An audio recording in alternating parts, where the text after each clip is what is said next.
Eu vou te contar que existe uma certa ambiguidade em se separar. A gente se separa de uma relação, mas quantas vezes você não viu uma pessoa se separar e mudar completamente? Fazia de tudo para um relacionamento dar certo, para tentar caber onde não cabia. Quando você se separa de um relacionamento, você também se separa do que você foi ali.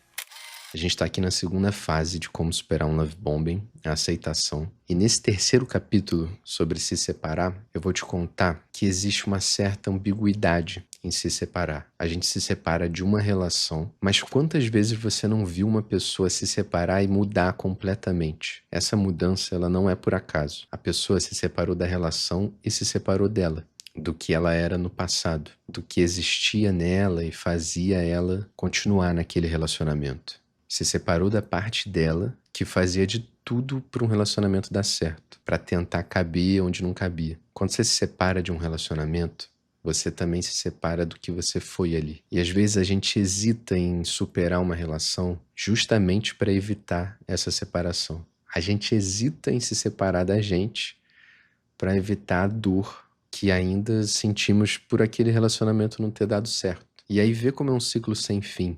A gente se culpa pelo relacionamento não ter dado certo, a culpa gera dor. Às vezes a dor é a última coisa que te une àquela pessoa. E a gente se apega à dor como se estivesse se apegando àquela pessoa. É por isso que é fundamental nesse momento aceitar. Aceitar para sarar e seguir em frente. Que, spoiler, são as nossas próximas fases. Se a gente não aceita o que aconteceu, aceita a nossa insuficiência no sentido de que não há nada que possamos fazer para mudar o que aconteceu, e nossa insuficiência também no sentido de que não foi o fato da gente ser insuficiente que levou a gente a ser deixado, a ser rejeitado. Todo esse medo da mudança faz com que a gente se apegue à dor, justamente para não se separar de quem a gente é, para não se transformar. E sobre isso, sobre quem você é com aquela outra pessoa, e não só internamente, deixa eu te fazer uma pergunta. Você gostava dessa pessoa, mas você gostava de quem você era nessa relação? Aqui é fundamental separar o que é seu do que o que era da relação. Quando a gente está num relacionamento, isso pode preencher alguns vazios. Mas quem você era do lado daquela pessoa? Você pisava em ovos ou se sentia à vontade? Você sentia que podia ser você mesma ou sentia que era como se ele tivesse sempre que te validar? Era uma pessoa que comemorava as suas conquistas, que cooperava contigo ou competia contigo? Era alguém que te apoiava, te passava confiança e se colocava ali de uma forma ativa?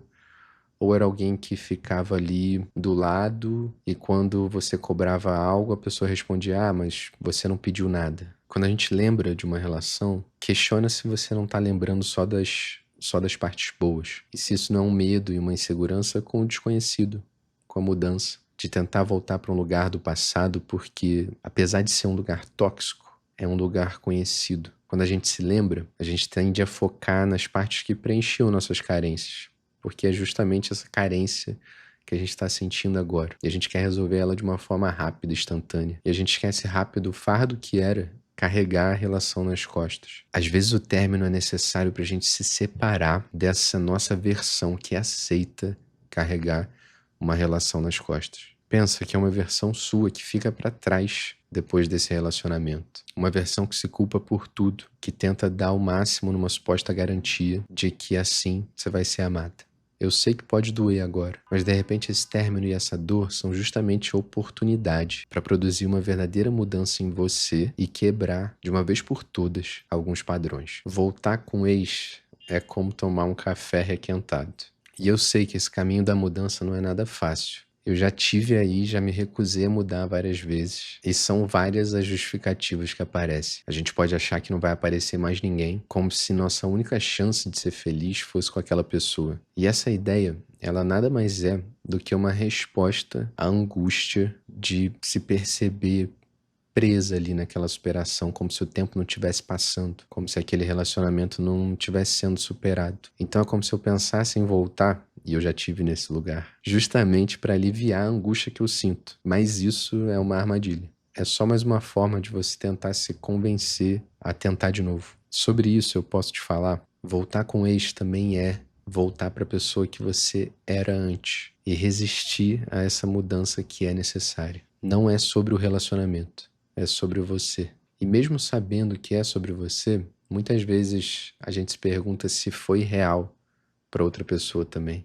se você não viveu tudo isso sozinha. E aqui, nosso objetivo é te tirar dessa órbita em torno da outra pessoa e te conectar com você mesma. E talvez aqui a gente precise entrar um pouco no que essa pergunta significa, o que ela pode significar. A verdade é que pode ter sido real ou não para outra pessoa e isso a gente nunca vai saber. E é muito provável que se a pessoa te enganou, ela se enganou também. Tem uma música que diz: se eu minto pra mim, imagina pra você. E assim, muitas vezes a gente quer saber se foi real para outra pessoa porque a gente não aceita estar sofrendo com a possibilidade de que a outra pessoa esteja de boa e não esteja sofrendo o mesmo que a gente. Mas isso, no final das contas, você já sabe que é. É um ego ferido, desesperado para se curar, girando em torno da outra pessoa, da órbita dela.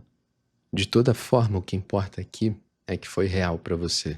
Justamente porque não é a outra pessoa que precisa validar a tua experiência, teu valor. E você não precisa sair por cima também, a gente falou disso nos vídeos anteriores. Mais uma vez, é importante se colocar como protagonista dessa história e tirar a órbita dessa outra pessoa. E aí o que significou ou não para ela vai deixar de fazer sentido. Talvez depois de fazer isso surja uma dúvida se você vai conhecer e se apegar a outra pessoa. E achar que a gente não vai conhecer mais ninguém é um sinal de que a gente ainda não está disponível para justamente conhecer outra pessoa. E tudo bem, faz parte. Talvez você ainda sinta saudades de alguém que você não quer mais. Os sentimentos, eles costumam ser bastante contraditórios e paradoxais aqui. E muitas vezes isso confunde a gente. Mas calma, tá tudo certo. Esse é um sinal de que você começou a aceitar. Aceitar o fim do relacionamento. Aceitar que aquela pessoa não é pra você. Que você não cabe ali. E não vale a pena abrir mão de si pra se adaptar. Tudo bem sentir saudade, porque quando a gente lembra de uma relação, a gente lembra das partes boas. Sentir saudade não significa que você queira voltar. E além disso, você pode sentir saudade e mesmo assim entender que aquilo não funciona mais pra você. Você sente saudade, mas isso não te prende, porque você aceita que não daria certo. Não vale a pena tentar de novo. E quando a gente aceita, a gente entra na terceira fase. Lembra que quando você sofreu essa rejeição, você pensou em construir amor próprio? Então, chegou a fase tão esperada. Então, a gente viu até agora a primeira fase de sofrer. Esse foi o final da segunda fase, aceitar. E no próximo vídeo a gente vai para a terceira fase, que é sarar, que é justamente a fase onde a gente constrói amor próprio. E eu vou dividir o amor próprio em pilares. Pilares que sustentam esse amor próprio. Vou te trazer um pouco também da minha visão sobre amor próprio, tá bom? Fica comigo e bora pro próximo vídeo. Obrigado por ter acompanhado até aqui.